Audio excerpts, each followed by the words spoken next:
Namaste everyone, welcome to Divya Charita. Do you know what exactly happened after the Mahabharata war? Well, we'll see that in this video.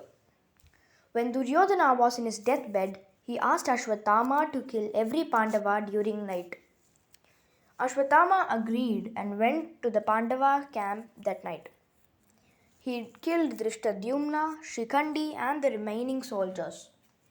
Meanwhile, Paramatma Krishna, who knew Ashwatthama's plan, took the Pandavas to a nearby temple for prayers. Ashwatthama killed the Bala Pandavas, assuming it was the Pandavas. A few minutes later, the Pandavas arrived only to see their sons dead.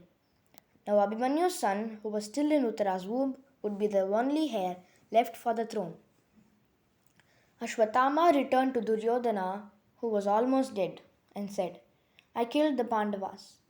Duryodhana praised Ashwatthama as he thought that he did something that Pitamaha, Karna, Drona, Dushasana, and Shalya couldn't do. Duryodhana died happily. To Ashwatthama's surprise, he saw the Pandavas behind him. Now he realized that he had killed the sons of Pandavas and not the Pandavas themselves. Acknowledging that Abhimanyu's son would be the last heir, he used the Brahmastra on the womb of Uttara. The Pandavas were devastated. Arjuna too used the Brahmastra but retained it upon the request of Krishna. But Ashwatthama did not. The Brahmastra attacked and killed the baby in the womb and thus the Kuru dynasty itself. Bhima pulled the gem out of Ashwatthama's forehead and gave it to Draupadi. Krishna was angry. He cursed someone for the first time. "You will be immortal with all the wounds of war. These wounds will never heal. You will suffer in pain, but there will be no one to help. You will wander the earth and beg for death." The now powerless Ashwatthama went into the forest as the Pandavas returned to the main camp. But Krishna stayed back. He went to the camp where Uttara was dying as the baby was born as a dead piece of human corpse. No mortal would be able to save the baby but Krishna, the supreme personality of Godhead. The child was brought back to life by Lord Krishna, who also named him Parikshit. They all happily returned to Hastinapur. Everyone got the blessings of King Dhritarashtra. When Bhima was about to get his blessings, Krishna placed an iron statue in front of Dhritarashtra. The king crushed the statue, assuming it was Bhima, the warrior who killed all of his 100 sons. Dhritarashtra started crying as he thought that he killed Bhima. Krishna pacified him and told the truth. Gandhari too was raging. As everyone entered the hall, she cursed Krishna. "You and your clan will die just like you killed my sons." Krishna smiled. He happily accepted the curse and started to Dwaraka. Yudhishthira was crowned king and Draupadi queen.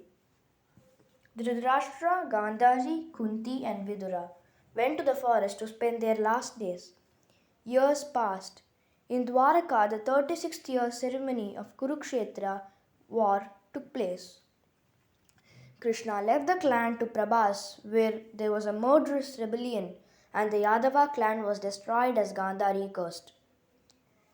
The depressed Krishna went to the forest and sat below a tree.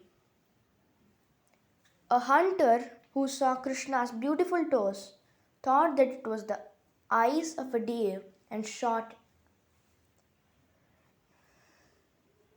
Jara ran to the place as he heard cries. But actually, Krishna wasn't crying. Jara saw this and started crying. Krishna said, "Don't cry, Jara. You were once Vali in your last birth. I killed you when you were fighting Sugriva from behind the bushes. Karma comes back." Jara was still crying. Krishna pacified him and returned to Vaikunta. Hearing this, the Pandavas wanted to end their lives. A few months later, they heard that Kunti, Dhritarashtra, Gandhari, and Vidura had died in a forest fire.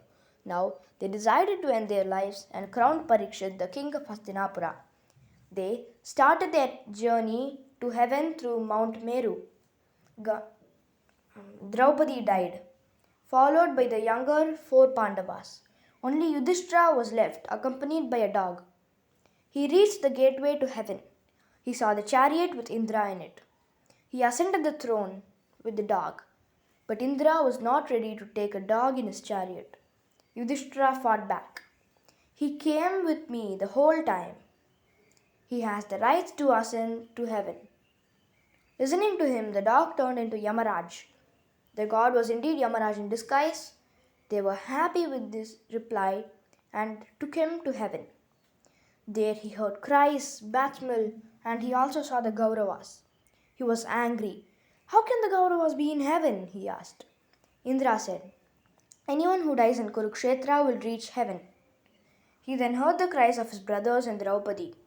He went in that direction and it was hell. He asked Yamaraj, why are they in hell? Yamaraj did not say anything. Suddenly he went back to heaven. It was a test. The Pandavas were in heaven.